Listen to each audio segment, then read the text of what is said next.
ഓം ശ്രീ ഗുരുഭ്യോ നമ. ശ്രീമദ് ഭഗവത്ഗീത അധ്യായം 4 ജ്ഞാനകർമ്മസന്യാസയോഗ. ശ്ലോകം 9.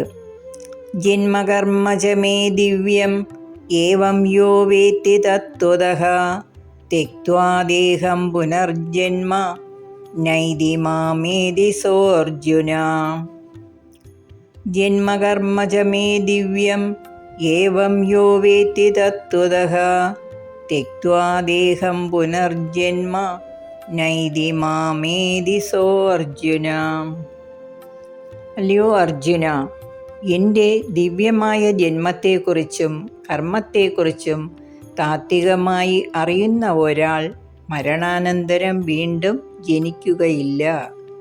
അയാൾ മരണശേഷം എന്നെ തന്നെ പ്രാപിക്കുന്നു. ശ്ലോകം 10.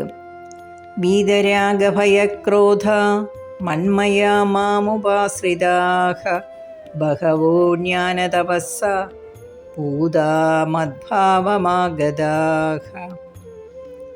വീതരാഗഭയക്രോധ മന്മയാ മാമുപാശ്രിതാ ബഹവോ ജ്ഞാനതപസ്സ പൂതാ മദ്ഭാവമാഗതാഃ. അപ്രകാരം രാഗഭയക്രോധാദികളിൽ നിന്ന് മുക്തരായി എന്നിൽ വിലയം പ്രാപിച്ച മനസ്സുമായി എന്നെ തന്നെ എന്നും ആശ്രയിച്ച് ജ്ഞാനമാകുന്ന തപസ്സുകൊണ്ട് പരിശുദ്ധരായി തീർന്ന എത്രയോ സാധകർ എന്നെ തന്നെ പ്രാപിച്ചിട്ടുണ്ട്. ശ്ലോകം 11.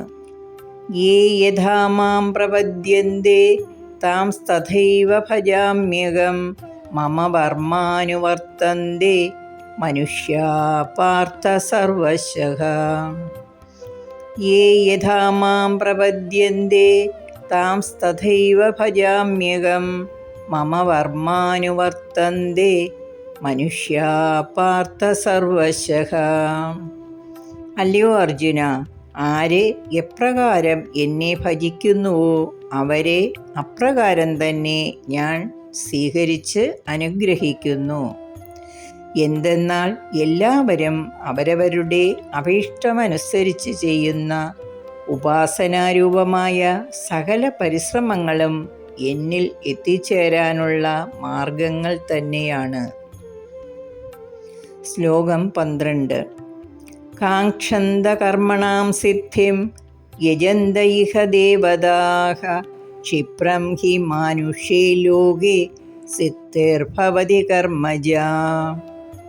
കാംക്ഷന്ത കർമ്മണാം സിദ്ധിം യജന്ത ഇഹ ദേവതാഃ ക്ഷിപ്രം ഹി മാനുഷേ ലോകേ സിദ്ധിർഭവതി കർമ്മജാ.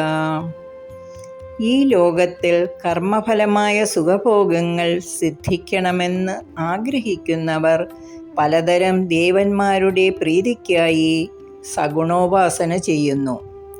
എന്തുകൊണ്ടെന്നാൽ അത്തരം ഉപാസനാമുറകൾ പെട്ടെന്ന് ഫലം തരുന്നവയാണ്. ദേവതോപാസനയുടെ സിദ്ധി ക്ഷണികവും ജ്ഞാനോപാസനയുടെ സിദ്ധി അനശ്വരവുമാണെന്ന് അവർ അറിയുന്നില്ല. ഹരി ഓം.